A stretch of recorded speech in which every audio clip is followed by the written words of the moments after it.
You know what? This is God rewarding you for your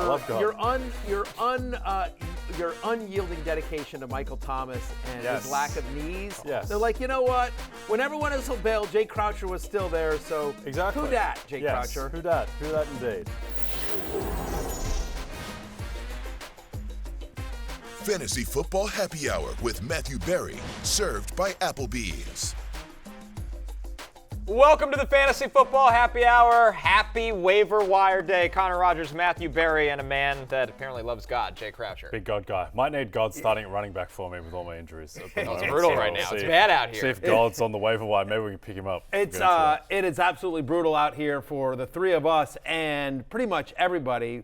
What possibly might have been the worst day in fantasy football history. We'll get into all the different injuries, but shout out to my guy, Cooper Kupp. I love my little Cooper Kupp. He's going to miss an extended period of time with the ankle injury, of course. We find out news about, Deebo and A.J. Brown, Isaiah Pacheco. We're waiting on news with Joe Mixon. Evan Ingram's still out there, Tua. We're still dealing with that. And there's even more beyond the numbers I just mentioned. So as a result, we always try to choose somebody that drinks free. But the truth of the matter is that if you're watching this show, you are a fantasy football player. And if you are a fantasy football player, my friend, you've had a rough go of it. So everyone drinks free at the bar. 3 rounds at the bar. Every single person, ring the bell, absolutely. Drinks on me, drinks on everyone. NBC Universal and Applebee's would love to buy you a drink because we all need it after yesterday. Yep, tough scene. Good smiley face drawing. Yes, very good smiley face drawing. Kevin. Yep. Yeah, that was that's well done. Yeah, maybe the smiley face can start in our flex. It might have to. Need something. Well, that's why you're might here. Have to. It is waiver wire day, but before we get there, we got to go through the Rotoworld Player news because there's a lot to get through, and we will close out the show today with some Back to the Futures as we do on Tuesday. It's Substitute Teacher Day. Pete is Backup behind producer the one Pete. suits. Yeah, Substitute Teacher Backup Day. producer Rolls Pete. out the TV. That's why I'm dressed movie. like a substitute teacher. Right. Today as well. Take over the I class. wasn't going to say anything, but what happened? Like, are you? What you're happened? all of a sudden, Jay Croucher is like an assistant accountant at Price Waterhouse. Right. Like, what's going on over here? It's a great bar scene. He's a football jersey, T-shirt. Guy who came in for happy hour Behind the cubicle off all of Wall day. Street. Hey, Yeah. Now listen, most people who come in for happy hour, they look exactly like me. So I'm This just is matching the theme No, of the that's bar. you 100%. You got off work. You hate your wife and kids. You don't want to go home immediately, so you're stopping in for a couple of brews. I get it. Exactly. Yeah, exactly. You've got this crappy job that you hate. You've probably got a boss you don't like. Exactly. And you're crunching numbers in some cubicle. Yeah, I get it. Time to let loose. Yeah. I don't hate my wife and kids. I like my wife. No, but you've stopped at the bar. It's just the wife. Yeah, I very understand. But you have the kids because of the wife. That's true. I mean, ipso Connected. facto, Yeah. honestly, who's to blame there? Yes, true. It's all a package deal. Yeah. It's like Matthew Stafford and DeMarcus Robinson. Exactly. I'm just saying. I don't know. Yeah, it's weird to see you in a button-down shirt like that. That's You all look I'm great. saying. I'm gonna start. I'm gonna start throwing curveballs with my attire going forward. Chris Olave yesterday, substitute teacher today. Yeah. Yeah. Pat No, McAfee it's single not, tomorrow. it's not substitute teacher. I'm telling you. It's like you're like a junior accountant That's at true. Price Waterhouse is what you are. Yeah. You're a Well junior pressed. analyst somewhere. It is well pressed. Yeah. You can't attack the press. No. Yeah. Well, I'll tell you who you look a lot better than right now. The Carolina Panthers, as they have, after damn 2 right. games, benched Bryce Young, the former number 1 overall pick that we know they traded a lot of assets to go up and get. Andy Dalton will start. Dave Canales, when speaking on this, said, I don't want to get into timelines. I just know Andy gives us our best chance to win right now. Simple as that. So, all right, a couple of things here. First off, and I might be biased, but I've met Bryce Young twice in my life, and could not be a nicer kid.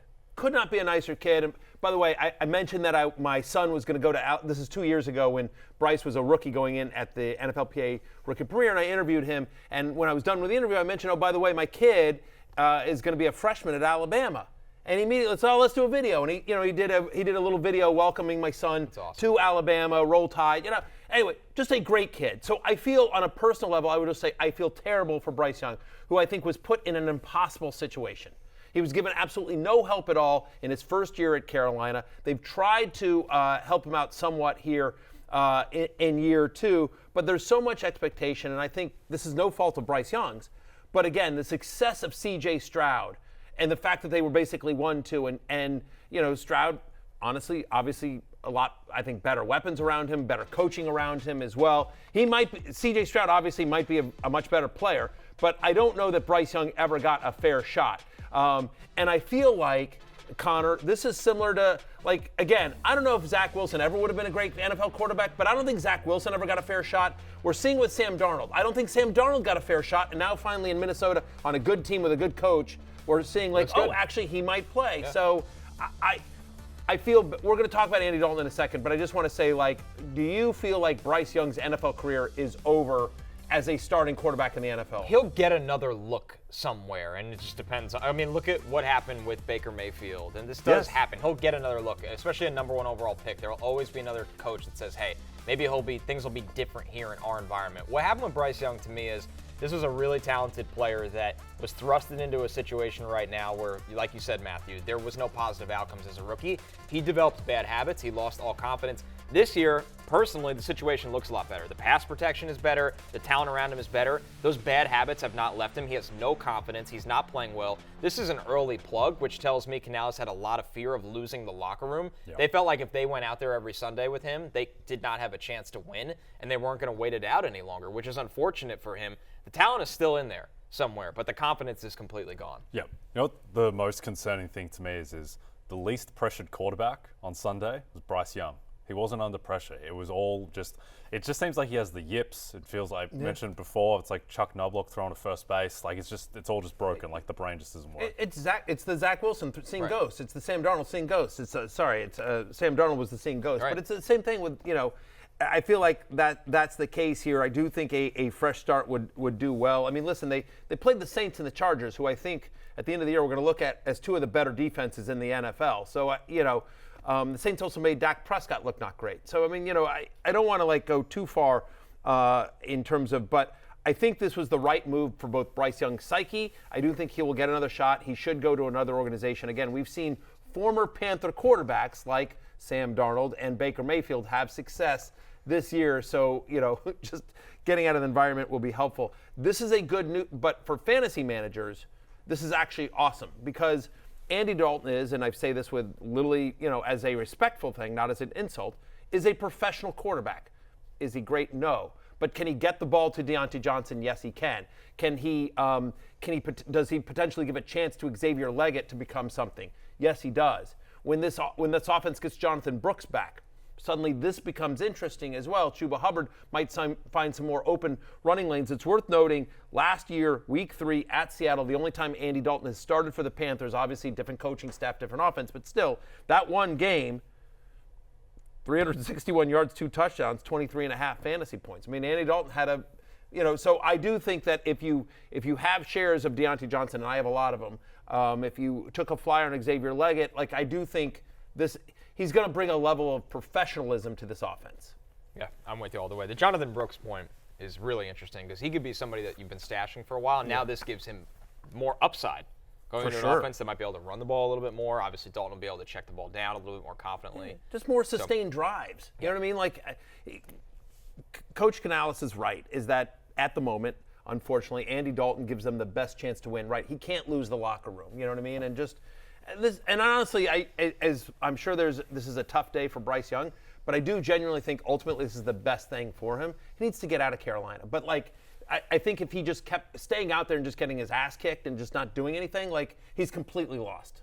Let's jump into all the injuries that we discussed at the top of the show. Right now, everybody hurts, right? Look at the Monday injury updates. Cooper Kupp with the ankle, he will miss an extended period of time. Deebo Samuel will miss a few weeks with the calf injury. A.J. Brown expected to miss multiple weeks with the hamstring.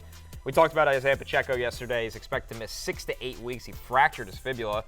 Joe Mixon had an MRI yesterday for his ankle. We'll wait more news officially on that. Tua Tagovailoa, not enough information is what we were given to decide if he'll go on IR yet with the concussion. So wait and see with that, which seems pretty crazy to me at the time, but that's where it stands. And Evan Ingram is week to week with a hamstring injury. I mean, this is just a wild graphic to look at. Yeah.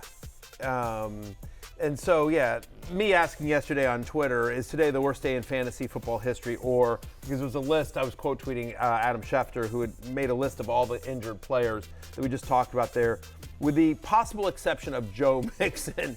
of Joe Mixon and maybe Evan Ingram. None of these guys are playing next week.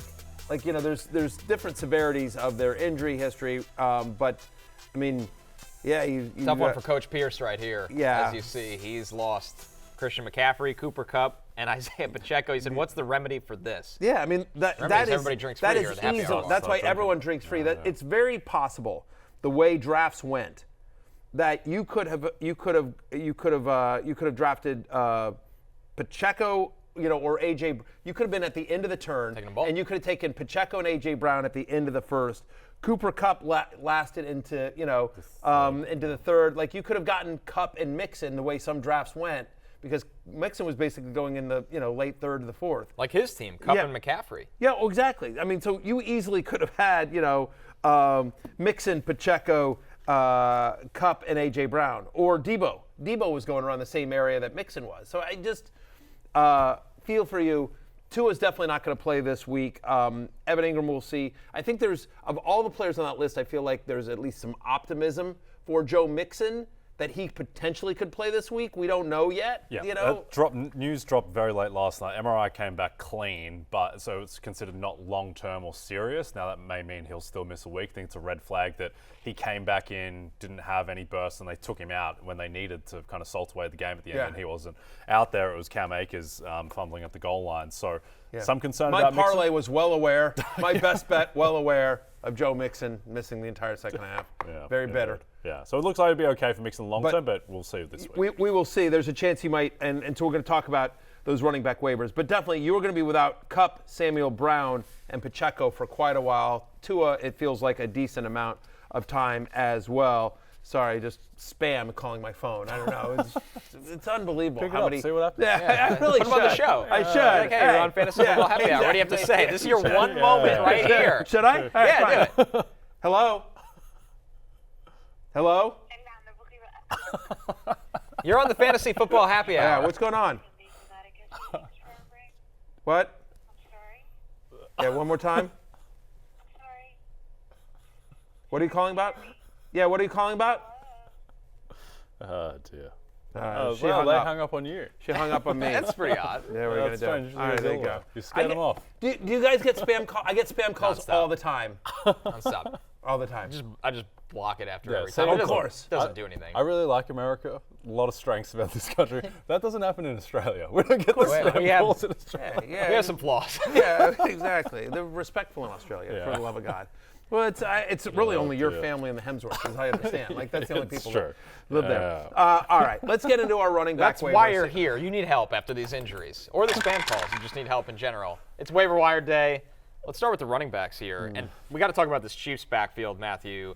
Samaje Perine, 95% available. Carson Steele, 96% available.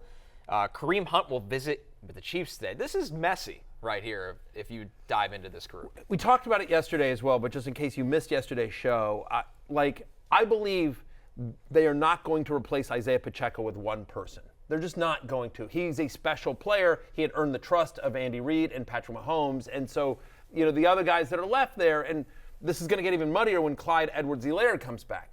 My expectation here is that it's going to be a running back by committee. It's going to be a hot hand approach, if you will. And if Kareem Hunt gets signed, it gets even messier. But there is going to be some value, just not as much. It's not going to be a one-for-one Isaiah Pacheco replacement. I prefer Samaje Perine to Carson Steele. I think both have value moving forward as long as Pacheco is out. And, again, we'll see what happens with Hunter, CEH when he comes up. But at the moment, I think both Perine and Steele have value in that order. Here's my argument is that Perine is more to the veteran.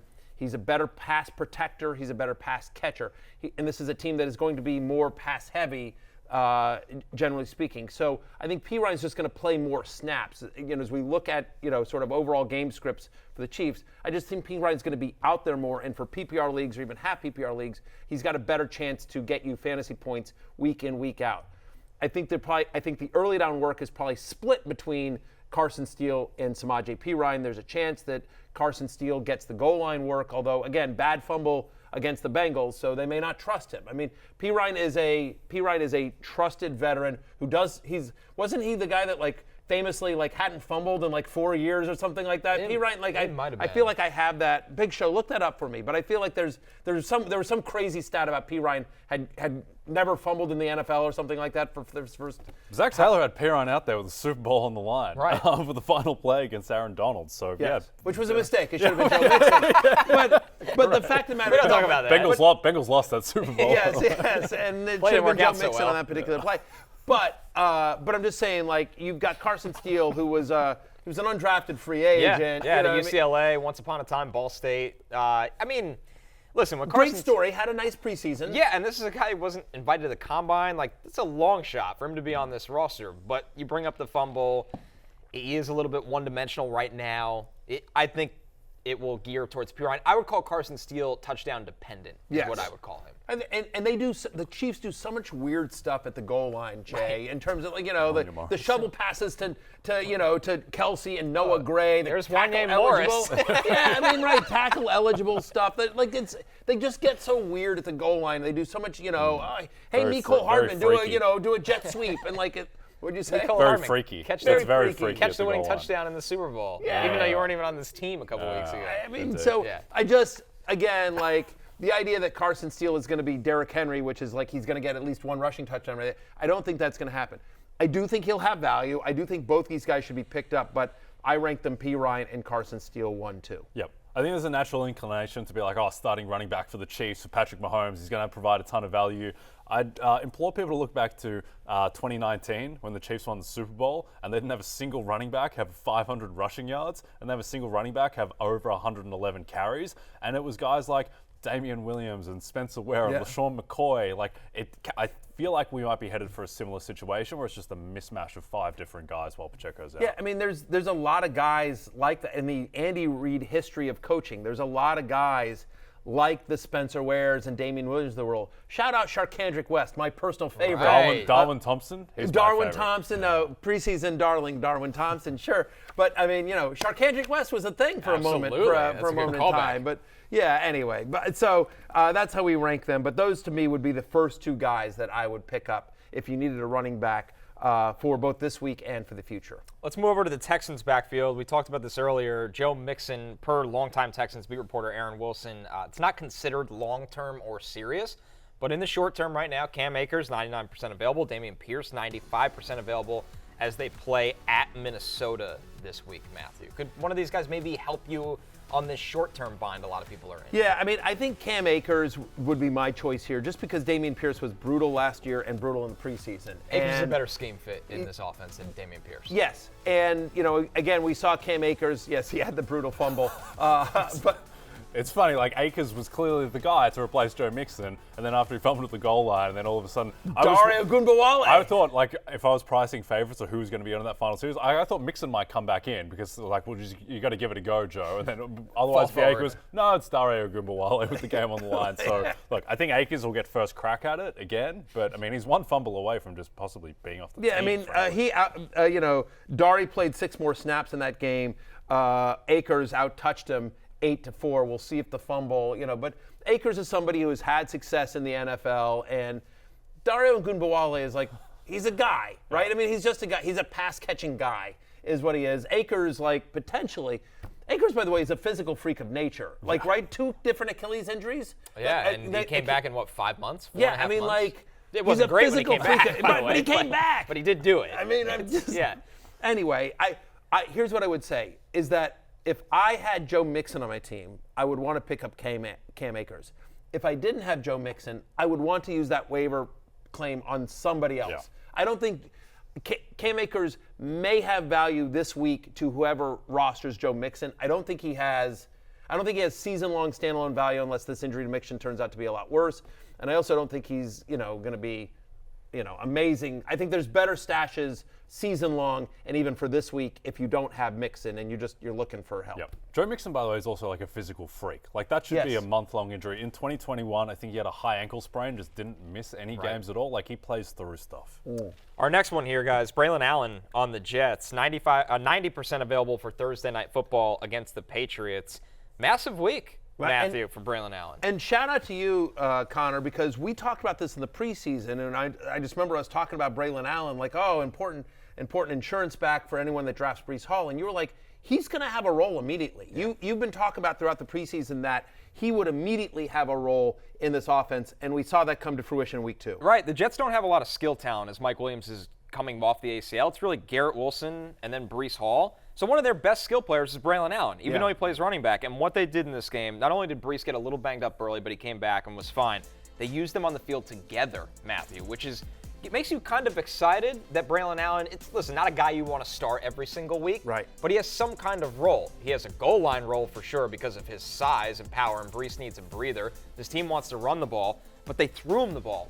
He hadn't caught a touchdown, Matthew, since high school. 3-year starter at Wisconsin, but he catches his first touchdown since high school. It was a great design by Nathaniel Hackett. You won't hear me say those words very often this year. But Allen, if you have Breece Hall, you should be spending for Braelon Allen, but if you don't, he's still an interesting player. Yeah, I mean, I think he's got flex appeal in deeper leagues. You saw the 36% of the snaps in week 2 right there on your screen. And oh, by the way, success begets success. There's nothing about what he did in week 2 that's going to be like, oh, you know what, we should use this guy less. Exactly. They're going to, I heard a quote, I don't know if it was, I think it was Aaron Rodgers from the podium, Connor, where on his second touchdown, Braelon Allen just basically went into the huddle and said to Rodgers, like, hey, if they put a Packer on me, I'm just doing a backer. If they put a backer on me, I'm just doing a go route. And Rodgers like, okay. And they put a backer on him.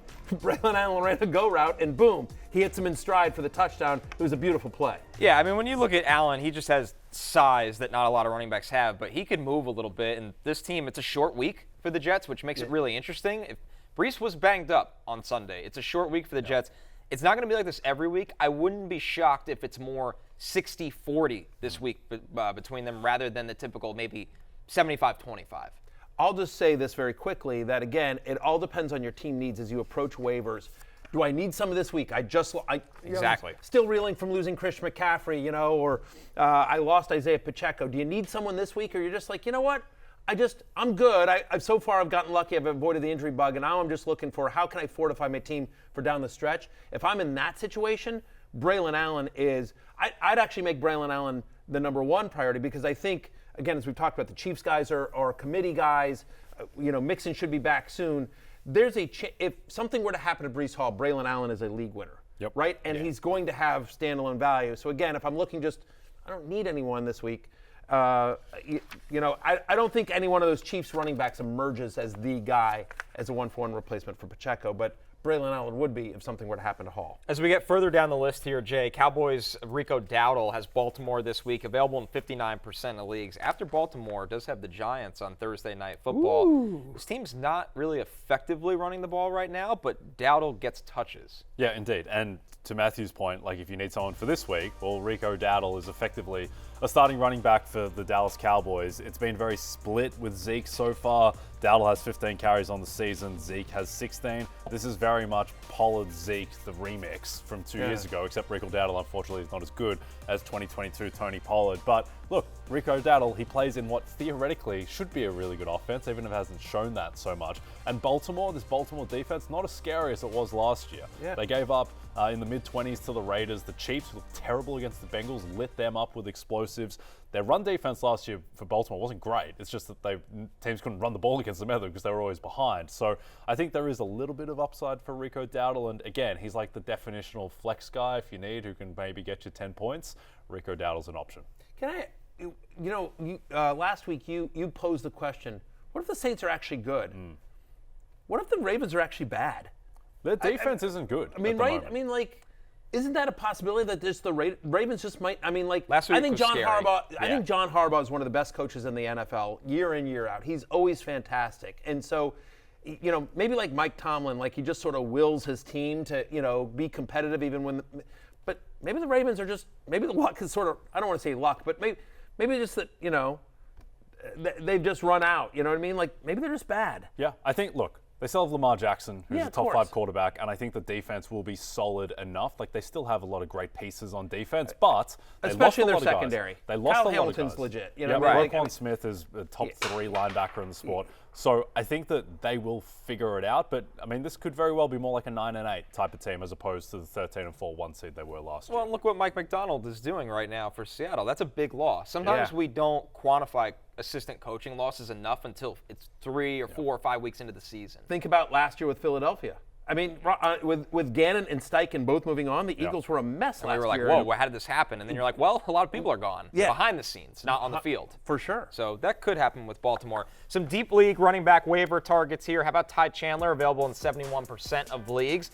Deontay Foreman against the Giants, 99% available.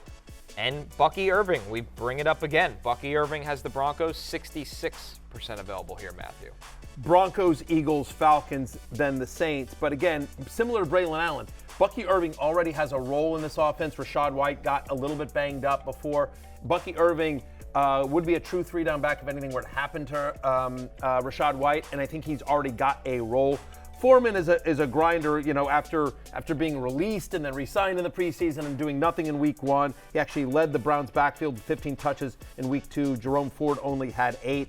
And they play the Giants this week. So I do think if you're sort of desperate for like a touchdown-dependent flex type guy, Foreman is actually viable this week against the G-Men. Ty Chandler, of course, getting used more than I think people thought. Vikings offense better than people thought. Aaron Jones, we love Aaron Jones, but, you know, injury prone.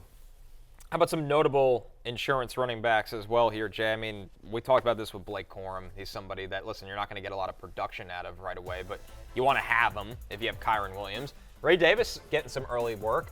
Trey Benson, we know the kind of volume James Conner holds in this offense, and Trey Benson being the backup there.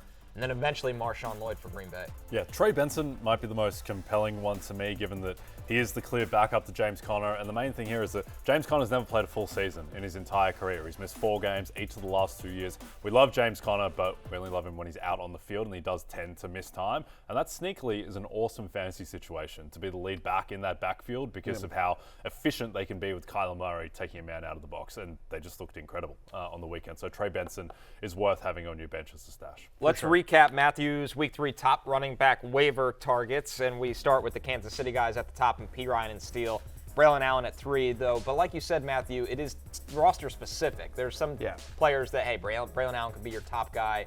Maybe you needed somebody in a pinch this week for Thursday Night Football. Rico Dowdle, Bucky Irving, Ty Chandler, both Texans, as we get more word on Joe Mixon's status. So Cam Akers and Dameon Pierce on this list. And then we just talked about Deontay Foreman against the Giants. Yeah, exactly right. So you see it there. Again, it's sort of look at your roster, figure out what you need in whether it's this week or for the rest of the season as well. But that's the order we have it them. All of them available more than 50% of Yahoo leagues. All right, we move on to the wide receivers for Waiver Wired, and we start with the Rams, of course, who are now down Puka Nacua and Cooper Kupp. DeMarcus Robinson against the Niners, available in 58% of leagues. 4 targets, 2 catches for 50 yards against Arizona, but we know, Matthew, when this team deals with injuries, Robinson's role increases. Yeah, again, this is a situation that is very much, hey, do I need somebody for this week or do I need someone for the future? If you need someone for this week, I think DeMarcus Robinson is the most obvious Los Angeles Rams pass catcher to get, right? He's actually played 92% of the snaps for the year. He leads all Rams wide receivers. Now, of course, Puka missed game 1. Kupp misses half of game 2, if not more. So, but again, 92% of the snaps. He's had at least 40 receiving yards in both games. He actually is tied for the team lead with 2 end zone targets. He was successful down the stretch. There's a familiarity with DeMarcus Robinson and Matthew Stafford in this offense. So if I needed someone this week, give me DeMarcus Robinson against the 49ers. However, you see some of the other names there on your list, Tutu Atwell, Tyler Johnson, Jordan Whittington. And Jordan Whittington, to me, especially Connor, is really interesting if I need somebody just for rest of the season. I didn't have Kupp on my team or Nacua, and I'm just sort of looking to fortify because he ran 13 routes last week, 9 of which came in the slot. This is a kid who's a 5th-round rookie, right? Had a huge preseason. A lot of people were talking like, is this year's Puka Nacua? I don't know that you can ever say who's this year's Puka Nacua because Puka Nacua set the NFL record for receptions and receiving yards by a rookie. And so I think that's a lot to put on anyone. Hey, can you set the NFL record again? But again, just knowing how this offense uses the slot specifically, Right. with both Kupp and Nacua, that I do just think Jordan Whittington, who again impressed in the preseason, if he gets that role full time, and I think there's a decent chance he does, he becomes really interesting for as long as Kupp and Nacua are out. And I'll also say this, if ever there was a team that can take a guy you've never heard of and some guy that doesn't have a ton of draft day capital and make him into a fantasy superstar, it's Sean McVay and the Rams. Kyron Williams, Puka Nacua. There's a long history of Sean McVay saying, like, I'm taking this obscure guy and I'm making him into something. And why Whittington will be on the field more than Tutu Atwell is he's a great blocker. Yeah. And you know how Puka Nacua got on the field? Before he was rumbling for 1,500 yards, he was a great blocker. Cooper Kupp, how he got on the field, he was a great blocker. This matters so much to McVay and how you produce in fantasy. Number one, you need to be on the field. So that's the benefit. Obviously, DeMarcus Robinson's in a different place, but if you're weighing between Tutu Atwell and Whittington, that's why I heavily lean Whittington. Yep. Yeah, I mean, Atwell is a big play guy, 14.4 fantasy points per game in weeks 1 through 4 last season with Cooper Kupp out. But again, they've got more options this year. And again, I prefer, long-term, I prefer Whittington to Atwell, who will be more boom or bust. Browns wide receiver Jerry Jeudy against the Giants, available in 59% of leagues, had 6 targets against Jacksonville, caught 5 of them for 73 yards, as Amari Cooper, his teammate, is nowhere to be found. It's been It's a weird one. I don't know if Amari is hurt or just, there's just not a Targets great are there. target. Yeah, I don't know if there's just. It does feel like there is some sort of better connection at early stages so far between Deshaun Watson and Jerry Jeudy. There's been only 3 end zone targets for the Browns so far, but Jerry Judy's got 2 of them. Jerry Jeudy, who never caught touchdowns in Denver, who was allergic to the end zone, all of a sudden he's now scored in back-to-back weeks, or has gotten 2 of the 3 end zone targets so far. He's led the Cleveland wide receivers in receiving yards both games so far. And as we mentioned, they are playing the New York Giants this week. If you need somebody for this week, I mean, Jerry Jeudy, Lord help me, Jerry Judy's probably going to be on the love list this week. And then they're at Las Vegas, at Washington, at Philadelphia. Like, the schedule's actually fairly nice coming up here for Jerry Jeudy and the Cleveland Browns. Yep. Feels a little bit dirty Yes. with how bad that passing offense has looked. But it looked bad against Dallas, who in theory, despite what they showed against New Orleans the following week, Dallas in theory have a good defense. And then the Jags, for all the disaster that's happening there, that disaster's been on offense. I think they have a good defense, the Jags, so now they get favorable matchup the Browns do against the Giants. Again, it's Jerry Jeudy. Deshaun Watson's number 2 option. But like, he's the number 2 option on a functional offense, and he might actually be the number 1 by the end of the season. Again, it's been a slow start this season for Amari Cooper so far. This next one, he should talk about. How about your man, Jay, Quentin Johnston? People left him for dead. My man, put him in my stable. I'll add him to Michael Thomas and Najee Harris. He fits quite nicely in that group of players, actually. But look, Quentin Johnston, talked about this yesterday, we're like 16 months removed from him being, the 21st pick in the draft. Yep. And he had, I think, in terms of just like raw potential and upside, he's the number 1 guy for the Chargers. So everyone wrote him off. I mean, he was excellent last week. He gets in the end zone multiple times. He's playing 70% of the snaps. And here's the thing with the Chargers. Everyone thinks this is like J.K. Dobbins, Gus Edwards, Greg Roman, run-first offense. They've played the Panthers and the Raiders. At some point, they're going to have to throw the ball. And when they do, Quentin Johnston could see even more volume. Very obviously the big game with the 2 touchdowns on Sunday, but he's now had a 20% target share or more in both games this year. Josh Palmer a little bit banged up. McConkey's a rookie. QJ with a new coaching staff, a new leash on life, there was some inconsistency coming out of college, but if he solved that, if the Harbaugh and his staff have gotten that out of him, the talent is obvious. Yeah, Harbaugh's excellent at that, just getting a guy's confidence back. Yeah. I think you're seeing it, the early returns with Quentin Johnston. All right, Gabe Davis, of course, of this Jaguars team that's struggling, 66% available. They got the Bills. I don't want to call this a Monday night shootout potential here, Matthew, but this should be a relatively offensive Revenge game. Revenge game for Right. Gabe Davis, exactly. That's what it'll be built up. Look, the argument for Gabe Davis is he's playing almost every snap, right? I mean, through 2 games, he's got a 21.7% target share. I prefer Brian Thomas Jr. On this team in terms of just talent, but Gabe Davis is playing every snap. He's out there on a team that's clearly going to have to throw. It's just not a good team. He had 7 targets in week 2. Went 3 for 43. Again, he's boomer bust. We sort of know the deal with Gabe Davis, but he's capable of going off at any. It seems like Christian Kirk is just left. I don't know what's going on with Christian Kirk. I don't know what's going on with this offense. It's brutal. But the argument for Gabe Davis is he is at worst the number 2 wide receiver and playing a ton of snaps on a team that is pass first. I don't have a lot. We're down the list. I mean, we're down the list, but he is 66% available. Like, I'm not trying to, I don't want someone bad bag of goods here, Jay. It is what it is. Here's the thing with the Jags offense. It just has to get better at some point. Can't Trevor get Lawrence worse. is a good quarterback. Like Yeah. Doug Peterson, in theory, is a good offensive mind. I Press feel like Taylor we've might been be a saying disaster. this for way too long now, though. I know, Like, it's but- going to get – is Trevor Lawrence going to be 31 and we're going to be like, well, this is the year.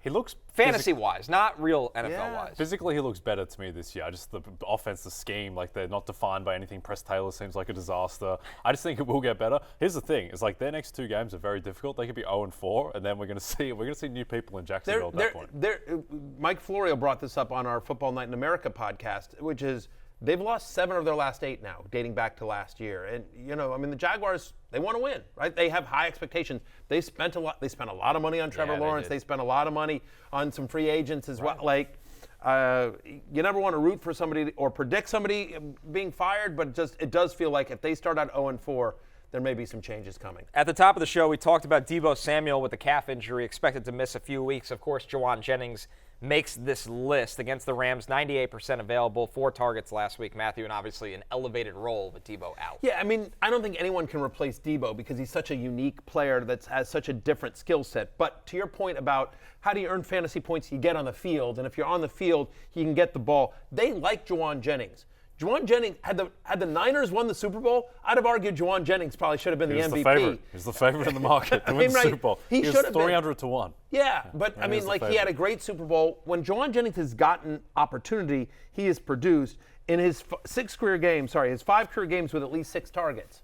Again, not a big sample size, but he's had 5 games where he's gotten at least 6 targets. He's averaging 15.3 fantasy points per game, and so 69% of his targets over the last 2 seasons have come from the slot, so he can play there.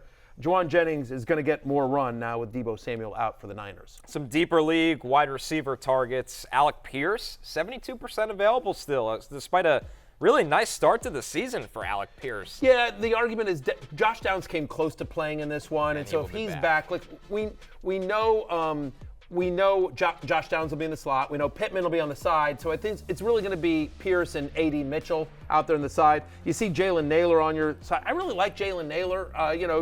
Jefferson's a little bit banged up. Jordan Addison's a little bit banged up. Jalen Naylor has scored in both games this season. He played 93% of the snaps in week 2 with an almost 17% target share, which for a rookie is really nice on an offense that is obviously going to be a lot better than people thought. And Jalen Tolbert, again, there's just not a lot of offense in Dallas. And so somebody besides CeeDee Lamb, my guy Aites, has to step up. Jake Ferguson was out last week, but Tolbert made an unbelievable catch. Brandon Cooks, wrong side of 30 here. Tolbert's the number 3, but I think there's a chance he supplants Cooks as the number 2. And so he's more of a in the future kind of guy that you would stash and sort of see as the season plays out. But we do think somebody else has to step up in Dallas. To recap, Matthew's week 3 top wide receiver waiver targets. DeMarcus Robinson is number 1 at the top, followed by his teammate Jordan Whittington. Jerry Jeudy, Quentin Johnston, Gabe Davis at 3, 4, and 5. Jauan Jennings with Deebo Samuel down. Alec Pierce, but keep in mind that Josh Downs coming back will affect his target share. Jalen Naylor of the Vikings and Jalen Tolbert of the Cowboys, a potential stash option. All right, let's move right to quarterbacks here. As you see, Derek Carr, 80% available. Geno Smith, 66% available. He's got the Dolphins in a game that Skylar Thompson will start for Miami. And Sam Darnold, a resurgent. Sam Darnold, 87% available. He's got Houston. He's looked really good under Kevin O'Connell so far. Yeah, 100%. So all these guys. But if I'm in a deep 2 quarterback league, by the way, and you're just like there's, you need, and Malik Willis was gone 2 weeks ago, that kind of thing. I will say that Tyler Huntley has been signed by the Dolphins, and we talked about this briefly yesterday, but I think there's a chance that he might start for the Dolphins sooner than later if Tua is going to miss extended time. And there's some fantasy value there because Huntley uses his legs. Yep. With Geno Smith, he quietly, no one's really paying attention because the stats haven't been amazing. They are throwing the ball a ton in Seattle. And Geno Smith, his underlying stats, EPA per play, PFF grade, have been incredible. Like, he's playing like a top 5-7 quarterback in the league at the moment. Now he gets the Miami defense that just got eviscerated by Buffalo. Yeah, and at Detroit versus the Giants as well. Next three lineup real nice for Geno. Your guy, Geno. Geno's a top 10 quarterback in the league the way he's playing at the moment. Let's take a look at the tight ends here. And how about your guy, Hunter Henry, at the top here, Jay? He's got the Jets on Thursday Night Football. He's 76% available. Week 2, he had 12 targets from Jacoby Brissett. Hunter Henry's a bad man, and I mean that in the best way possible. He's a red zone target merchant. And also, like, if he's going to get 12 targets, if any tight end gets 12 targets, then they should just never be on the waiver wire. So Hunter Henry will be available in a ton of leagues.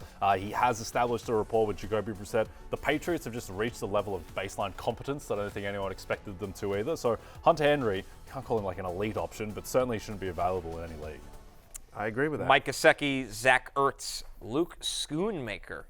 Yeah, Schoonmaker is a little bit dependent, obviously, on Jake Ferguson, who, I don't know if Jake Ferguson's going to play this week, but feels like if he doesn't play in week 3, he's definitely playing in week 4. He was close in theory. I don't know how close he was, but there was a chance. He didn't get ruled out until actually on Sunday, so he's a little bit more dependent on that. But Gesicki has a 20% target share this season, right? He's gotten an end zone target in both games. 70% of his targets so far this season have come from the slot as well. Now, again, some of that is the fact that, T. Higgins has been out.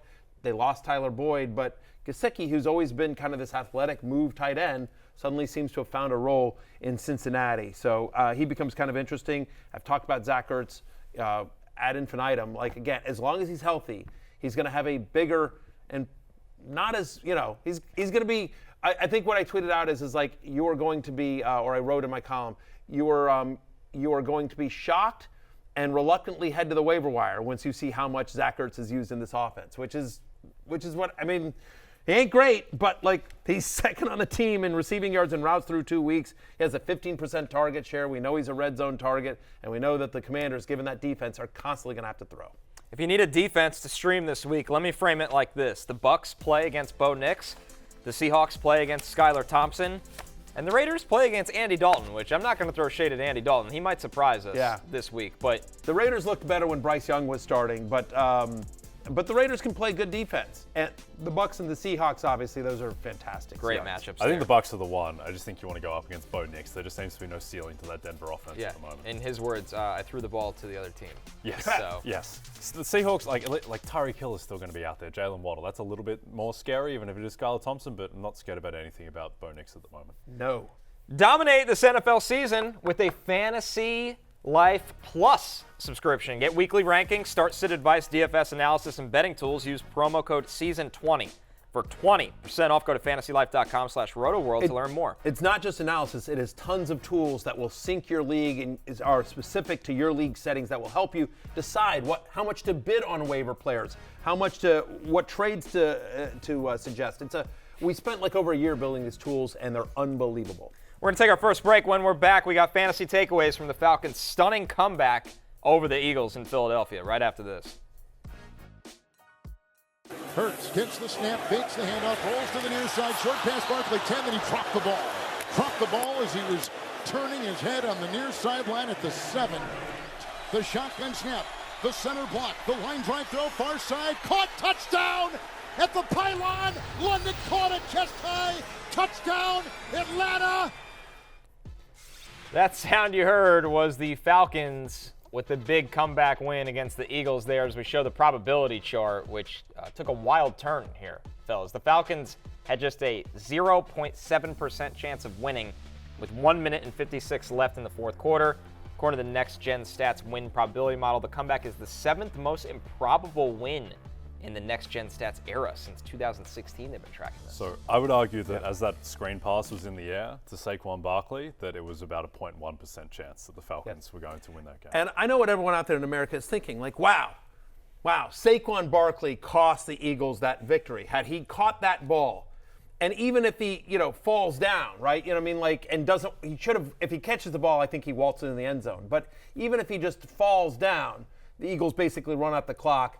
I just think that this is like the Gardner Minshew to Tyler Goodson play at the end of the Texans-Colts game. It's like the play call was right. It was the right play call. In the hands. The aim of that play and the aim of everything, it's not to run time. It's to win the game. Running time is an avenue to winning the game. Had they just taken a knee, they would just run one play. There was still going to be 1 minute and 5 seconds left for the Falcons, where, by the way, they scored in less time than that. If Saquon Barkley just catches a 96% probability type of catch, game's over and they win. So it was the right play call. It was the Falcons who screwed it up by not running the ball when they had 2nd and 5 when they were marching down. They left too much time for the Eagles. So it gets me very frustrated, this play management stuff and the way people react. Yeah, if it makes you feel better, Matthew, I lost literally the same exact way as you. Because Denny had Drake London. That touchdown lost me my fantasy matchup. But you and I can rejoice our Monday Night Football props did cash. That's true. That's so good. Yeah. I had the under at 46. The game had 43 total points. You had DeVonta Smith over 71.5 receiving yards. He had 76. Jay, you kind of caught some bad luck. I don't think anyone saw Tyler Allgeier getting almost double-digit carries. Well, I assumed that Arthur Smith left Atlanta, and then he comes back, and it's Bijan, by the way. I get, Saquon's fantastic. He's a very good running back. Bijan is in a different tier of player. Bijan is incredible. Bijan's the best running back in the league already. And watching it last night, it's like watching LaDainian Tomlinson or Adrian Peterson. It was unbelievable. And yet he gets 14 carries to Tyler Allgeier's 9. And by the way, when they were giving to him, they were generally effective, and they were using him in the pass game effectively, and you watch the start of that game, and you're like, all right, okay, this is going to be a Bijan, and just, still great, but it was a little bit weird. It's interesting. My guys at Fantasy Life, so fantasylife.com, they do free bets. They give it out all the time. Their best bet for last night, we talked about it before the show, was Tyler Allgeier over 0.5 receiving yards. And I was just like, really, guys? That's your best bet? And that cashed massively. You just need one. My guys are good. They're really good over there. But yeah, I think there's not much to take away from this game, I don't think. From the just while we're talking about the Falcons, my big takeaways here are Tyler Allgeier continues to be a thing. He's going to continue to limit. Well, he's a must-have if you are a Bijan Robinson manager, but he's going to continue to be a thing. It was good to see Drake London. I thought Kirk Cousins looked better. I didn't think he looked great, but I thought at least he looked better than week 1. Right. He was a little bit more mobile. That last pass to Darnell Mooney, again, was off his back foot. It's still the footwork's still not great, Connor. It's not moving great. And No. I don't think, honestly, I just don't think that's going to change. Well, the thing is, though, is that the out to Drake London to win the game. Cousins couldn't complete that pass in the first quarter. He looked immeasurably better by the end of the game. I've never seen a man's Achilles repair throughout the course of a Monday Night Football game, but he looked a lot better by the end. Yeah, the timing turned on in the second half, for sure. Yeah, if there's two quick takeaways from the Falcons, I think it's, Darnell Mooney played 100% of the snaps, had a 24% target share, obviously had the big touchdown as well. Ray McLeod, 17% target share, also played 100% of the snaps. That looks like the three guys there. I prefer Mooney to Ray McLeod because I think he's just a better player. Big play threat. And big play threat. And they do want to use play. That's one thing Kirk does really well is play action and throw it deep. So Mooney's going to be the guy. Just Kyle Pitts, 3 for 20. Kyle Pitts is now in touchdown-dependent tight end territory, which at least we've seen it once. Yeah. Right. I don't think there's anything on the Eagles side of the ball. It was Devontae and Dallas Goedert. The one thing I want to mention here is Calcaterra actually played 40% of the snaps. So it feels like to replace A.J. Brown, it's not going to be Jahan Dotson. It's not going to be somebody else. It's going to be they're going to play just 2 tight ends. They're going to do 12 personnel a lot, and it's going to be Saquon and Devontae and Goddard. Even though Goddard didn't and Jalen hurts his legs, is going to be the offense that the Eagles run out. I don't know that there's anyone that I saw in a big way that I'd want to pick up. I'm not a Britton Covey believer or Johnny Wilson. We're taking our last break. When we're back, Back to the Futures, our favorite awards bets, coming up right after this.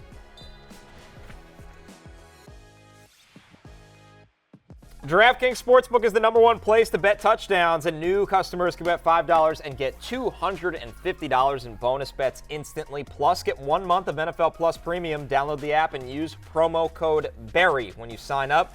DraftKings Sportsbook, the crown is yours. Little Back to the Futures action.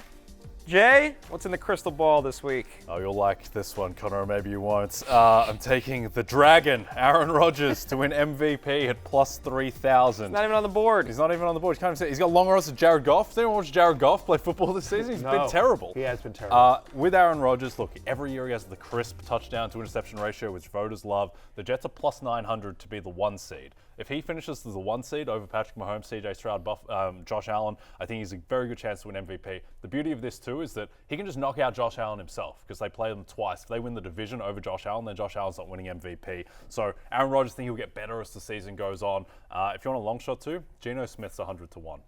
He should have shorter odds than Jared Goff. He should. I mean, it's a media and narrative-driven award, and so Aaron Rodgers in New York City, 40 years old, coming back from the Achilles, leads them. He's going to start throwing more. Yep. Everybody's naturally going to start throwing more. Nobody's throwing right now. I'm going to look at Defensive Player of the Year, and Keion White's 100 to 1. Keion White has 4 sacks in 2 games. This is a guy that should have been a first-round pick. He fell to the second round in New England. He looks awesome in year 2. They could use him like they used Matt Judon. 4 sacks in 2 games. He's not going to have 20 sacks this year, but 100 to 1 for Keion White. Quietly one of the best young defensive players in the NFL. I like it. I'm going, my future is Dennis Allen for Coach of the Year. He's plus 1,100 as well. Saints are 2-0. That division's wide open. Like, the Saints look awesome. And while it should probably go much to Clint Kubiak, Dennis Allen will get the credit because no one's expecting that. All right, it's closing time. You don't have to go home, but you can't stay here for Jay and Connor. And for everybody, good luck on waivers tonight. I'm Matthew Berry. We'll see you tomorrow. Peace out. Hey, it's Matthew Berry from NBCSports.com and Rotoworld.com. And I want to thank you so much for watching whatever it is you just watched. Or if nothing else, being too lazy to click out of the autoplay after this video started, after whatever it is you actually wanted to watch finished. But now that you're here, I'd like to take a moment here to ask you respectfully now, okay? I'm asking you respectfully to subscribe to the NFL on NBC YouTube channel. You'll get the latest Rotoworld fantasy news headlines, all sorts of great shows, including my own Fantasy Football Happy Hour. So go subscribe now. Again, I'm asking respectfully.